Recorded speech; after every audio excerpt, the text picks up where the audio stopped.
Bonjour à tous et à toutes, j'espère que vous allez bien. Aujourd'hui, on s'intéresse à un puissant seigneur de guerre durant la période des Trois Royaumes. Lors de Cao Cao unifie la Chine du Nord après la dislocation de l'Empire Han.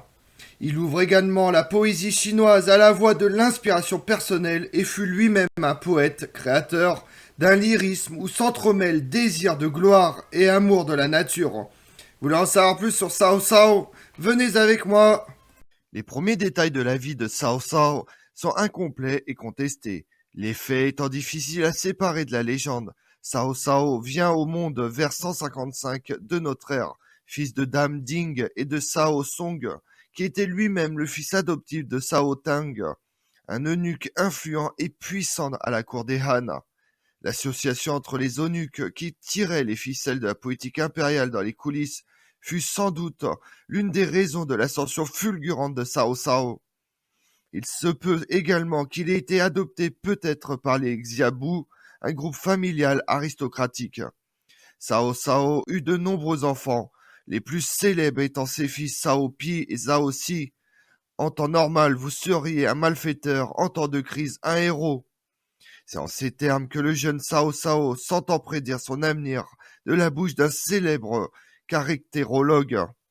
Il entre tôt dans la carrière politique, mais l'ascension de Dong Zhuo marque pour lui le début d'une fulgurante aventure. Dong Zhuo a commencé comme un chef de guerre mineur, mais doté de formidables capacités martiales, qui l'a aidé progressivement à accéder au pouvoir en soumettant les forces à l'ouest de la capitale impériale. Dong Zhuo est surtout connu pour avoir soumis l'empereur Han et de fait de s'emparer du pouvoir impérial tout en diminuant l'influence de la dynastie Han.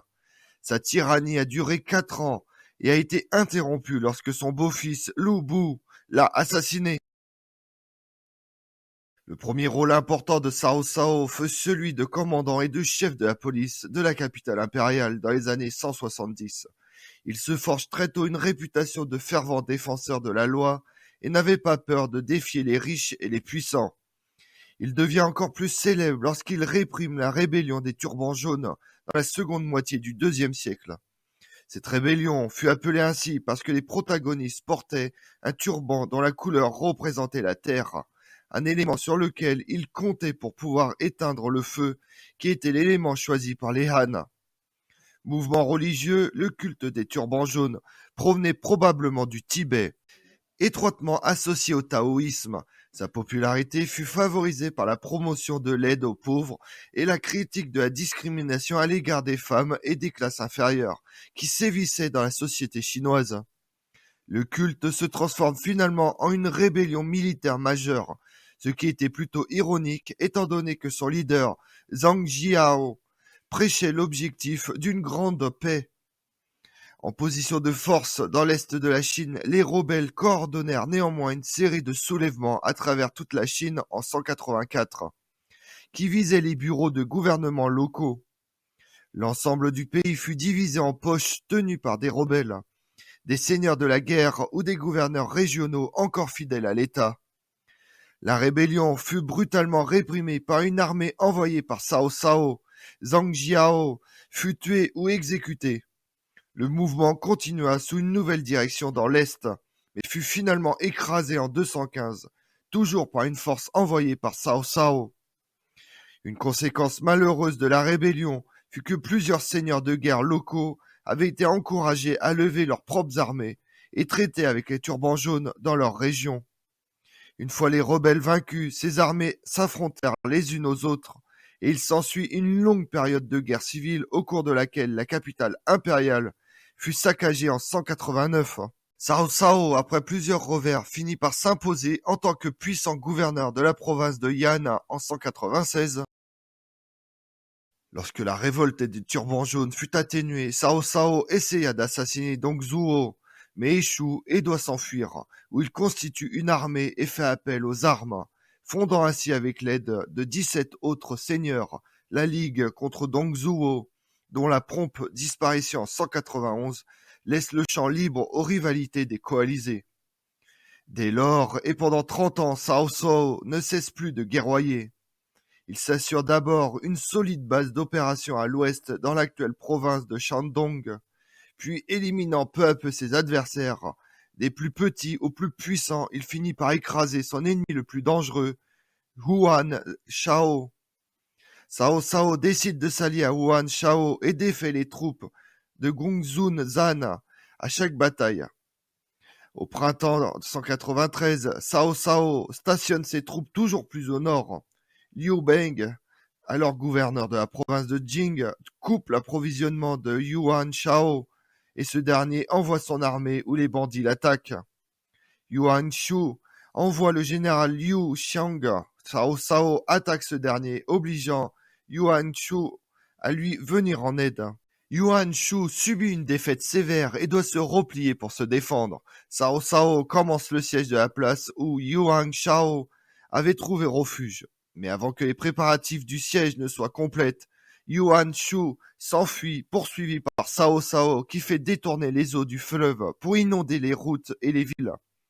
Yuan Shu s'enfuit à nouveau en direction de Ningling, toujours pris en chasse par Cao Cao.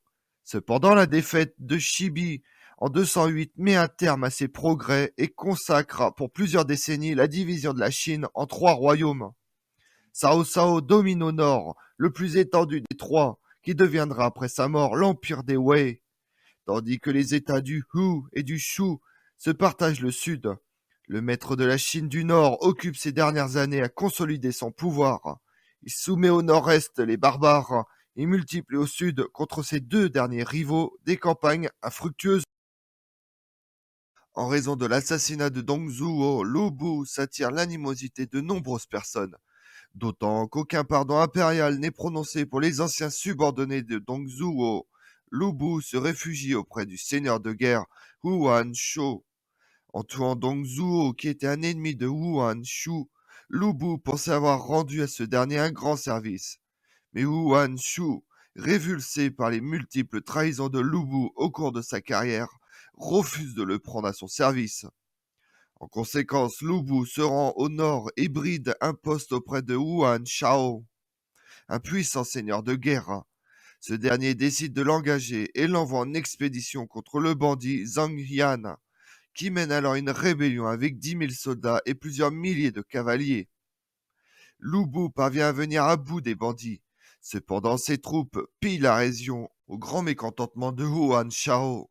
Sentant l'animosité à son égard, Lu Bu demande la permission de quitter le territoire. Yuan Shao, de peur que Lu Bu ne se retourne un jour contre lui, planifie son assassinat. Selon la chronique des héros, après ses victoires, Lu Bu se montre arrogant, refuse d'obéir aux ordres et réclame qu'on lui offre une ville. Yuan Shao fait mine de lui offrir un poste ainsi que 30 soldats qui ont pour mission de l'assassiner. Cependant, le complot s'ébruite et lorsque les soldats exécutent leurs ordres à la faveur de la nuit, ils ne poignardent que le lit et les draps. Lu Bu s'enfuit et Yuan Shao ordonne à ses généraux de le poursuivre. Mais ceux-ci craignent tellement Lu Bu qu'ils évitent de trop s'approcher du puissant seigneur de guerre. Lors de sa fuite, Lu Bu fait la rencontre de Jiang Miao, le grand gouverneur de Shenyu. Craignant de ne pas pouvoir compter sur la protection du seigneur de guerre Cao Cao, malgré les liens d'amitié qui les unissent. C'est pourquoi en 194, Zhang Miao rejoint le général Shen Gong dans une rébellion contre Cao Cao. Shen Gong recrute Lu Bu et lui offre le poste de protecteur de la province de Yan. Cao Cao, qui menait alors une campagne pour venger la mort de son père, doit se retirer pour mater la rébellion. Il affronte Lu Bu durant une centaine de jours sans parvenir à le vaincre.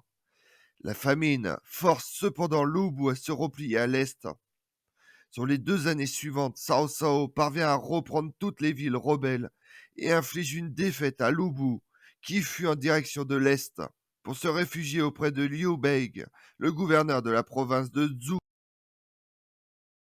Cao Cao deviendra finalement le plus puissant des seigneurs de guerre chinois, notamment après sa victoire sur le seigneur de guerre rival Yuan Shao à la bataille de Gongdu en 199-200. Cao Cao assume une série de titres impressionnants en tant qu'homme le plus puissant de la cour, marquis, directeur des vassaux et ensuite excellence des travaux.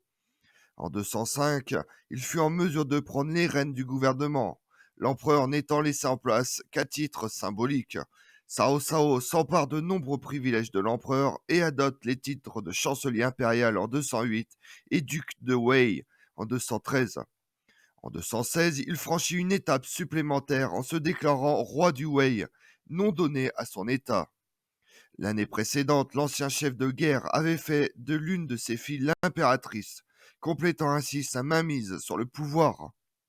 Cao Cao meurt en 220, mais son deuxième fils Cao Pi surpasse son père. Forçant le dernier empereur Han à abdiquer, il fonde ensuite la dynastie Wei, 221-265. Se faisant appeler empereur Wei, il devint également un pionnier de la poésie et un critique littéraire accompli. Cao Cao, quant à lui, reçut le titre posthume d'empereur Hu du Wei, mais son objectif d'une Chine unifiée ne sera pas réalisé avant 3 siècles. Comme on l'a vu, Cao Cao est le dirigeant effectif de la Chine durant la fin de la dynastie Han. Plus qu'un simple chef de guerre, Cao Cao soutenait un empereur fantoche et gouvernait une grande partie du nord de la Chine. Ses tentatives d'unification de l'Empire chinois échouent, mais parvient à fonder le puissant État du Wei et introduit divers changements administratifs, notamment un nouveau système de classification sociale et des réformes agraires. Je vous remercie d'avoir suivi cette vidéo en ma compagnie. Si vous voulez connaître mes autres vidéos, retrouvez-moi sur ma chaîne YouTube Tout sur l'Histoire avec Damien, mais également sur les réseaux sociaux, Twitter et Instagram, Histoire Damien. Et pensez à liker, commenter et vous abonner. Je vous remercie à tous.